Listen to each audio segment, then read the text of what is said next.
오늘 시작하기 전에 한 2년 전에 미국에서 한창 이슈됐던 영상 하나 보여드리고 시작할게요. 한 남성분이랑 젊은 여성분들이랑 말다툼이 벌어지는 것으로 영상이 시작이 돼요. 이 남성이 분개하는 이유는 이 해변가에서 여성분들이 입고 있는 수영복이 굉장히 도발적이고 아이들에게 나쁘게 보인다라는 이유인 겁니다. They don't need to see pornography right in We're front of not their coming up eyes. to you, bothering you. Please go away. You're flaunting your stuff. I'm not. 플런팅 아니 과시한대잖아. 그러니까 아무래도 여성분들 노출 정도가 좀 심한가? 가족들이 많이 오는 해변가니까 아니 이런 거 물어볼 수도 있겠다는 생각이 문득 들어요. 왜냐면 솔직히 말해서 제가 스피드옷 입고 나타났다고 한번 해봐요. 사람들 막 개떼같이 몰려들어가고 두드려 뺄 거라고 나한테 가리라고. 그러니까 뭐 노출 정도가 너무 과하면은 뭐 물어볼 수도 있겠다. 뭐 그런 생각이 문득 드는 거예요. 그래서 이 영상을 찍은 젊은 여성분들이 자기들이 무엇을 입었는지 사진을 보여줍니다. 이걸 갖고 시비를 걸면 어떡해. 아 답답하다 진짜. 놀랍지 않게도 대다수의 사람들은 이 여성분들의 편을 들어요. 그리고 이 남성분 뒷조사를 시작해서 누군지를 찾아냅니다. 결국 이분은 회사에서 잘려요. 자기도 답답하니까 입장 표명을 하는 영상을 올려요. What they were wearing was not okay for a 9-year-old's eyes or a 6-year-old boy's eyes. 이분이 당연하지만 굉장히 종교적이신 분입니다. 이제 그렇기 때문에 이런 일이 벌어지는 건데 뭐 이분이 그 정도로 죽을 죄를 졌냐 그런 거는 좋은 질문이에요. 일자리를 자를 만한 죄를 졌느냐 뭐 이제 근데 그런 얘기는 하지는 않을 거고 이제 오늘 얘기는 비키니보다 한 단계 더 나아가서 여성분들이 상체를 다 드러내는 거 이제 그것에 대한 얘기를 하고 싶은 겁니다. 이 영상이 진행이 되면서 아시겠지만 미국의 어느 주에서는 이게 합법적이고 어느 주에서는 여전히 불법입니다. 그러니까 한번 생각해보세요. 이 양반 아니 비키니는 고사하고 여성분들 우통 까고 있었다고 생각해봐. 야 이거 아마겟돈이지 이제부터는.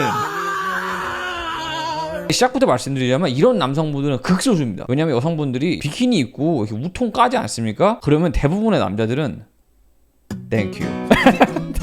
근데 농담이 아니고 미국인들을 상대로 설문조사를 합니다. 이제 이런 걸 영어로 탑레스라고 그래요. 탑이 위통입니다. 그러니까 탑이 없는 법인데 남자와 여자와 위통 깔 때 법의 규정이 달라야 되냐라는 질문을 해요. 근데 거기서 58%가 달라야 된다고 대답을 하고 31%만 이제 같아야 된다고. 그러니까 과반수의 사람들이 남자와 여자와 상체 탈의에 대해 견해가 다른 거예요. 근데 이걸 좀 깊게 들어가면 당연히 얘기 다르는 게 이 청색 비스무리한 게 남자가 대답을 하는 거고 이 초록색 여성분입니다. 여성분들이 상체 벗어도 되냐에 동의를 하냐를 물어보면 당연하지만 남자들이 압도적으로 찬성을 하는 거예요. 해변에서 상체 탈이 된다. 남자가 54%입니다. 그에 반해 여성분들은 25%밖에 안 돼요. 그러면서 보시면 보시겠지만 계속 이제 낮아지는 건데 대중교통에서도 까라. 이거는 좀 심했다. 아니 이거는 남자 여자 상관없이 생각해 보세요. 누가 여튼 간에 상체 탈의하면 더운 나라냐. 근데 막 땀 쩔어가지고 거기 막 비벼대고 그거 누가 앉아도 돼. 안돼. 대중교통은 안돼. 하지마.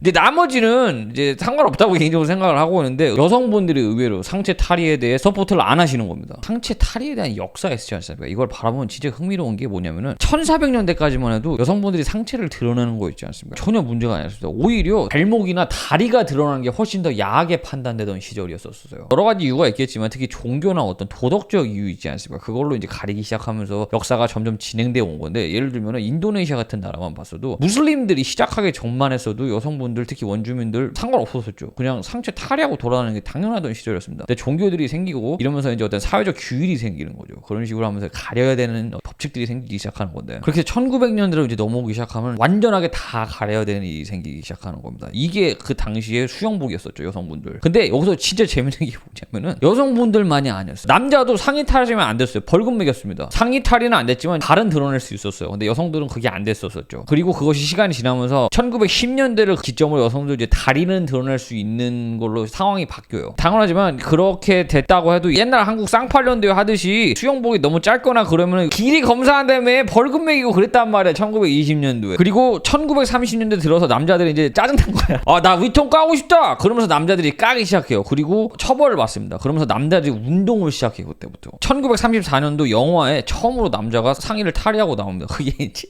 큰일 났던 거야. 당시에는 어떻게 상의를 탈의하고 영화를 찍냐 이러면서 난리도 아니었던 거예요. 그리고 남자 운동에서 일어납니다. 그래서 1930년도에 42명의 남자들이 나가서 싸워요. 나 우통 까고 싶다고. 이제 그렇게 운동을 벌이고 결국 1936년도에 남자가 합법적으로 상의를 탈의할 수 있게 됩니다. 그리고 시간이 좀 지나서 1946년도에 여성분들은 이제 비키니를 처음으로 입기 시작해요. 근데 이제 아시겠지만 여성분들은 이 이상에서 이제 진척이 없죠. 뭐 진척이 아예 없는 건 아닙니다. 사실 이래저래 가만히 보면은 1986년도에 이제 7명의 상의를 탈의하신 여성분들이 운동을 해요. 뉴욕에서. 그래서 체포가 됩니다. 이런 식으로 식으로 간헐적으로 작은 규모의 운동들은 계속 벌어져 오는 겁니다. 그리고 이거 보시면 아시겠지만 쳐다보고 있는 건 죄다 다 남자죠. 그래서 결국 1992년도에 처음으로 뉴욕이 여성분은 상의 탈의하는 게 합법적인 주가 됩니다. 합법적이 됐다고 해도 2005년도만 봐도 여성 운동가이신 피닉스 필리라고 발음하겠죠. 이분이 우통을 까고 돌아다니는데 체포가 됩니다. 당연하지만 이제 체포되는 건 불법이죠. 그렇기 때문에 소송을 걸어서 3천만 원을 받습니다.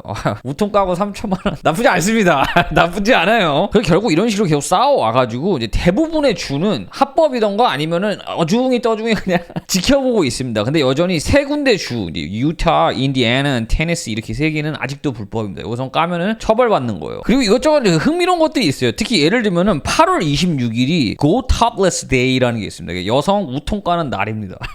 이날 여성분들 함께 해가지고 우통 싹 까고 운동하고 이제 그런 날도 있어요. 그리고 우통 까고 책 같이 읽는 모임이죠. 이거 남자들도 조인이 된다고 그래요. 그러니까 이 책 안 읽는 사람들 여기 가면 한 1000권을 읽겠다. 근데 시작할 때도 말씀드렸지만 이런 운동 해봐야 여성분들의 대중적 지지를 받지를 못합니다. 진짜 이런 거 좋아하는 거 몇몇 소수의 남성들이지 대부분은 뭐 신경도 안 쓰고 근데 여성분들 같은 경우는 오히려 서포트를 안 하는 겁니다. 물론 이유가 여러 가지겠지만 저는 이 이유를 특히 프랑스 여성분들에게 찾아보고 싶습니다. 왜냐면은 아시는 분은 아시겠지만 유럽 쪽은 나치에 대해서 굉장히 관대하죠. 특히 독일이나 이런 쪽은 엄청나게 관대하죠. 특히 지금 설문조사가 있는데 아직도 33% 이상 여성분들이 상의를 탈의하시고 해변에 있는다고 합니다. 해변에 가면은 진짜 빨개 벗고 다니는 사람 엄청 많다고 얘기 많이 들을 수밖에 없어요. 유럽 쪽으로 가면. 그런데도 시간이 가면 갈수록 유럽조차도 상의를 탈의하시는 여성분들이 줄어드는 겁니다. 프랑스 여성분 인터뷰를 여러 여성분한테 물어보는데 이유를 특히 세 가지를 크게 듭니다. 첫 번째는 피부암 때문이에요. 그리고 두 번째는 여성 성적화죠. 이제 이거 계속 얘기가 되는 겁니다. 이게 어떤 의도치 않게 되는 건데 이게 재밌는 게 점점 더 적은 여성들이 하면 할수록 이게 희한하게 더 성적화가 돼가지고 이게 악순환이 있는 겁니다. 사실 어떻게 보면. 왜냐하면 솔직히 까놓고 다 벗어버리면은 성적화가 안 되고는 당연한 거기 때문에. 근데 계속 적은 수의 여성분들이 하면 할수록 이거는 계속 더 성적화가 되어가죠. 그리고 마지막으로 여성 운동하시는 분들 있지 않습니까? 그런 분들이 관심을 끌기 위해서 상의를 탈의하는 식으로 해서 운동을 벌이죠. 자기들이 거기에 엮이기가 싫다라는 거야. 이걸 하면서 자기들이 마치 어떤 생각을 갖고 운동을 하는 사람 취급을 받는 게 싫어서 벗는 걸 거부하는 사람들이 늘어난다는 게 이제 세 번째 이유입니다. 그리고 개인적으로 생각할 때 가장 중요한 이유는 다른 것보다도 바로 소셜미디어죠. 찍으면은 평생 남아버리는 거야. 그게 싫어서 안 하는 여성분들이 늘어나는 거라고 얘기를 하는 겁니다. 제가 봤을 땐 이게 가장 큰 이유예요. 다른 것보다도. 사실 진짜 어려운 게 소셜미디어가 검열을 하지 않습니까? 가슴을 드러내면 이제 다 삭제를 시켜버리죠. 근데 가만히 생각을 해보면 특히 아이를 젖을 먹이는 거를 검열하는 거 진짜 웃기는 겁니다.